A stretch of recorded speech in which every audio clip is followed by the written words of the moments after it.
Assalamualaikum warahmatullahi wabarakatuh.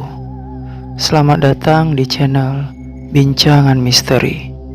Kali ini saya akan membahas sebuah cerita dari tulisan Indra Rahadian. Dan untuk cerita yang akan saya bahas ini berjudul Suster Amelia.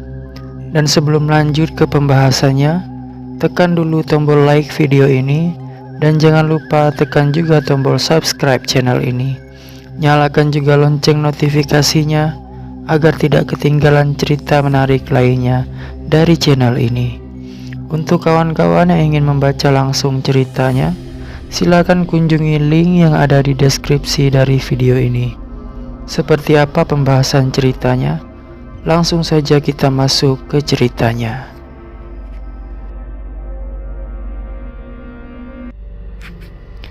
Pintu terbuka. Seorang perawat memasuki ruangan gelap. Tangan meraba ke dinding berdebu, mencari tombol saklar untuk menyalakan lampu.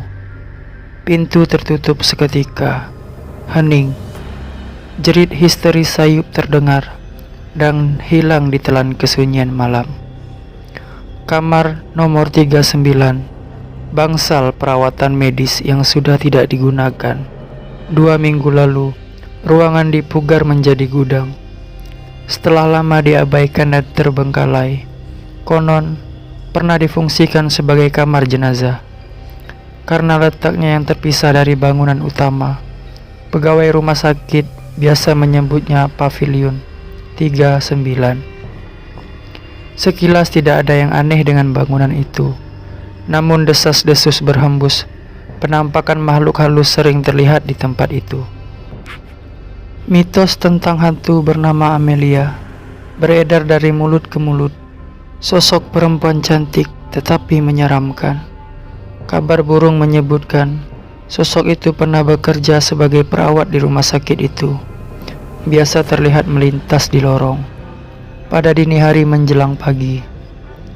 "Burhan, coba kamu cek ke Pavilion 39. Seru kepala satpam. "Siap, Dan," jawabnya. Burhan baru 1 bulan bekerja di rumah sakit. Malam itu adalah tugas jaga malam pertamanya. 2 tahun berprofesi sebagai tenaga keamanan, ia belum pernah sekalipun menyaksikan hal-hal mistis atau kejadian aneh di tempat kerja sebelumnya. Pandangan Burhan menatap Pavilion 39 menyorot dengan senter dan berjalan sekeliling, memastikan tak ada situasi berbahaya di sekitar. Ia berpikir, kenapa ruangan sebagus ini hanya dijadikan gudang? Bukankah lebih bermanfaat jika dibuat sebagai kamar perawat?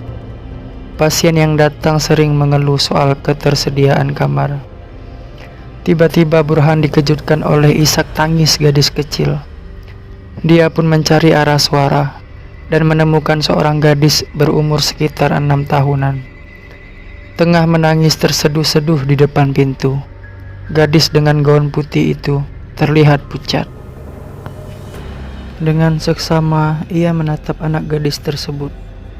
Ia ingat anak itu biasa berlarian di ruang tunggu rumah sakit saat sore hari, bermain di antara antrian pasien dan hiruk-pikuk pelayanan kesehatan. Mungkinkah anak ini sedang menjalani perawatan? Burhan berusaha menenangkan diri. Sebelum ia meraih anak tersebut, gadis kecil itu menatapnya dan tersenyum. Kemudian berlari ke arah lorong kamar perawatan. Ia pun berusaha mengejar, namun tak lagi sempat. Gadis kecil itu seolah-olah menghilang. "Lapor, Dan. Ada pasien anak yang lari ke lorong. Mohon pantau. Apa sudah kembali ke bangsal?" Laporan Burhan melalui handy talkie. "Laporan diterima. Pasien anak sudah kembali ke bangsal, aman terkendali." Karena tak ingin Burhan merasa ketakutan, kepala keamanan terpaksa berbohong. Sebelum pulang kerja, Burhan bercerita pada kepala keamanan. Ia bertemu dengan seorang suster cantik di lorong dekat Pavilion 39 dan mereka berkenalan. Hari itu kepala keamanan ragu untuk mengatakan hal yang sebenarnya. Ia pun meminta Burhan untuk pulang dan beristirahat. Tugas jaga malam sepertinya harus dirombak dulu. 2 hari kemudian, Burhan terlihat mengisi absen di pos keamanan. Dia menggantikan rekannya yang sakit mendadak. Menurut dokter, rekannya mengalami serangan jantung di malam hari.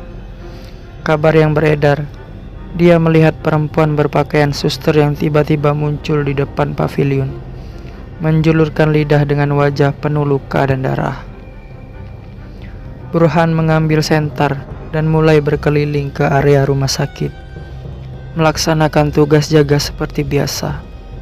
Ia pun lebih percaya ucapan dokter daripada gosip pegawai rumah sakit. "Lapor Dan, saya mau keliling dulu. Tak sabar bertemu dengan Suster Amelia," ucapnya. Kepala keamanan pun kaget mendengar ucapan Burhan. Dia menatap penuh kekhawatiran dan menduga ada yang tidak beres dengan perilaku dan anak buahnya. Kian hari tingkah laku Burhan semakin aneh di mata kepala keamanan. Dia sering terlihat berbicara sendiri di depan pintu pavilion 39. Kadangkala bertingkah seolah tengah menggoda anak kecil bermain dan tertawa lepas. Kekhawatiran itu pun didukung oleh data tentang Burhan yang pernah mendapatkan perawatan mental, dan kepala keamanan memutuskan menceritakan hal tersebut kepada kepala rumah sakit bernama Dr. Gusman. Hingga suatu hari Dr. Gusman meminta Burhan menghadap. Dengan tergesa-gesa, ia pun masuk ke ruangan. Rasa penasaran menghantui. Kesalahan apa yang diperbuat, padahal tugas dijalankan dengan baik dan absen tidak pernah telat.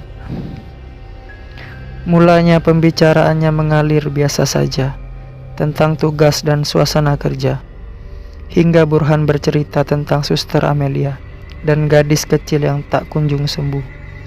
Raut wajah Dr. Gusman terlihat berbeda. Suasana mulai berubah.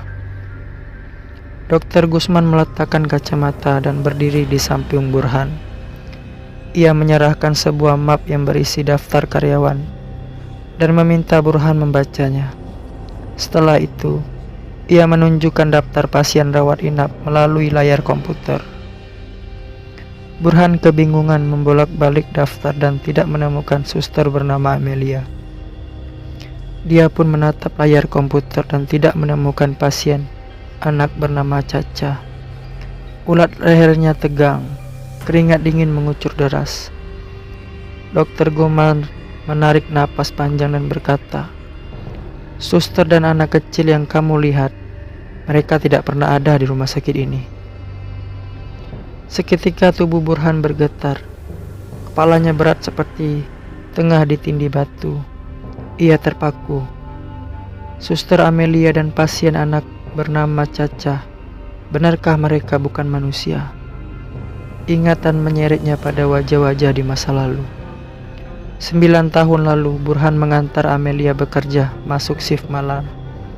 Mereka membawa serta anak gadisnya yang berusia 6 tahun menikmati perjalanan ke rumah sakit tempat sang istri bekerja, seperti biasa dengan tawa dan canda mesra. Naas, sebuah minibus melaju kencang dari arah berlawanan, menghantam motor yang ditumpangi mereka bertiga, dan tragedi itu merenggut kebahagiaan keluarga kecil Burhan seketika. Burhan selamat, meskipun ia harus terbaring selama 1 bulan di rumah sakit, koma dan hilang ingatan. Bertahun-tahun dia tinggal di pusat perawatan mental, hingga ia dapat kembali ke masyarakat dan bekerja sebagai tenaga keamanan. Sementara Amelia dan anak gadisnya, Caca, dinyatakan meninggal di tempat. Jenazah mereka sempat tersimpan di pavilion 39, namun tidak diketahui pasti lokasi pemakaman dan siapa yang mengambil jenazahnya. "Amelia," bisiknya lirih. Dada Burhan seperti terbakar. Nafasnya memburu, kesedihan bergejolak di dalam hati. Orang-orang yang mengenalnya tak pernah berusaha mengingatkan pada masa-masa suram. Mereka membiarkan dia lupa masa lalu, keluarga dan kebahagiaan yang direnggut paksa oleh waktu dan ingatan yang memudar di kepala. Terkadang kenyataan pahit harus ditelan sebagai obat, daripada harus menyimpan rasa sakit yang dapat muncul tiba-tiba. Oke kawan-kawan, terima kasih sudah mendengarkan bincangan ini, dan sekian untuk cerita kali ini. Bagaimana menurut kalian untuk cerita ini? Tulis pendapat kalian di kolom komentar. Dan buat kawan-kawan yang baru bergabung, jangan lupa untuk like, comment, share, dan subscribe channel ini. Dan nantikan cerita-cerita menarik lainnya tetap di channel Bincangan Misteri. Wassalamualaikum warahmatullahi wabarakatuh.